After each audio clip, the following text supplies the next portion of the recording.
प्यारे बच्चों, आज मैं आपको एक कहानी सुनाऊंगी। चालाक खरगोश और भूखे मगरमच्छ की कहानी। जंगल के बीचों बीच एक छोटी सी नदी बहती थी। नदी के दोनों तरफ जानवर खुशी से रहते थे।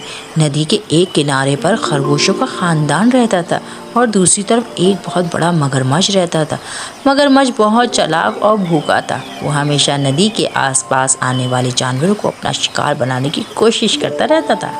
खरगोशों के लिए नदी पार करना हमेशा एक बड़ा मसला था।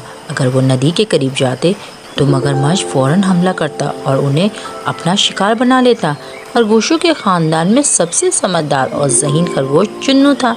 वो हमेशा नए आइडियाज़ के बारे में सोचता रहता था ताकि मगरमच्छ से बचा जा सके।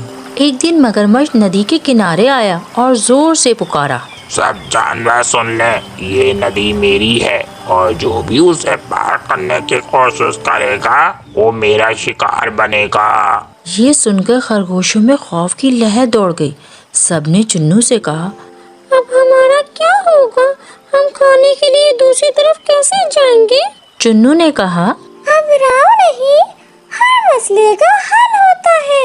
हम इस मगरमच्छ को हरा देंगे। अगले दिन चुन्नू नदी के किनारे गया और जोर से आवाज दी, अरे ओ मगरमच्छ भैया, हमने सुना है कि तुम तो बहुत ताकतवर हो।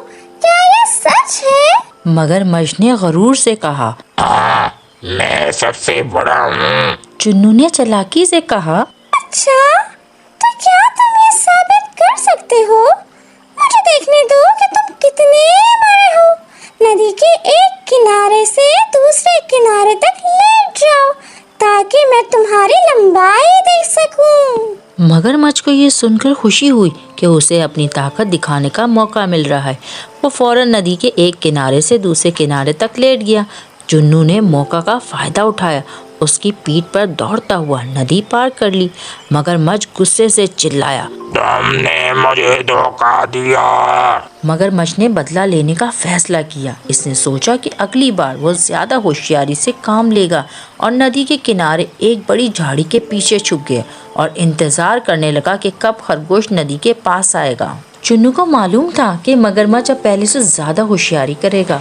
उसने कुछ लकड़ियां ली और अपना जैसा बनाया और उसे पानी में फेंक दिया। मगरमच्छ ने पानी में हरकत देखी और समझा कि ये चुन्नू है। उसने फौरन हमला किया, लेकिन जब अपने दांतों में उसने पकड़ा तो वह हैरान रह गया। चुन्नू झाड़ियों से निकल के जोर से हंसने लगा और बोला, मगरमच्छ भैया, दिमाग की ताकत जिस्म की ताकत से ज्यादा होती है। जंगल के दूसरे जानवर जैसे हिरन, गुलहेरी और बंदर चुन्नू की चालाकी देखकर बहुत मुतासिर हुए। उन्होंने चुन्नू की बहादुरी के किस्से सुनाना शुरू कर दिए। मगरमच्छ को ये बात बहुत बुरी लगी कि जंगल में सब इसका मजाक उड़ा रहे हैं। इसने ठान ली कि अब की बार वो चुन्नू को अपनी चालाकी से पकड़ेगा। मगरमच्छ ने खतरनाक एक मंसूबा बनाया और नदी के बीचों बीच वो बैठ गया कि कोई उसे देख ना सके। चुन्नू ने जब नदी को देखा तो उसे कुछ शक हुआ।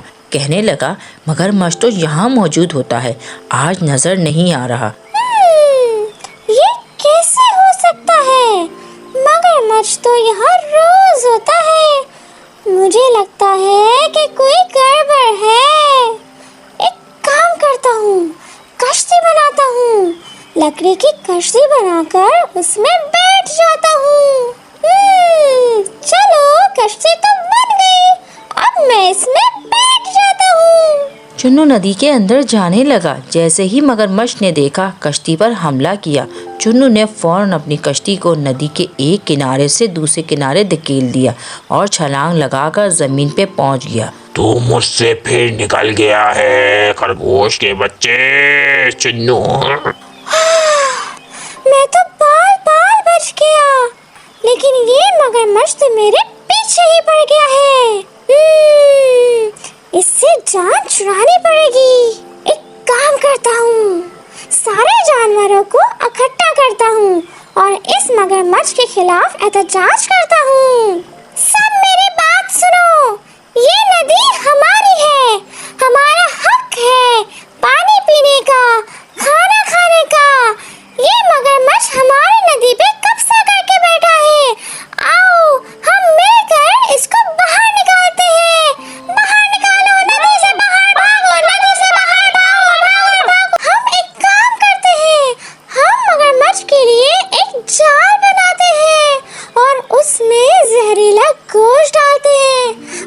जैसे ही गोश्त खाएगा बेहोश हो जाएगा और हम सब मिलकर उसको नदी से दूर फेंक देंगे। आप सब मेरे साथ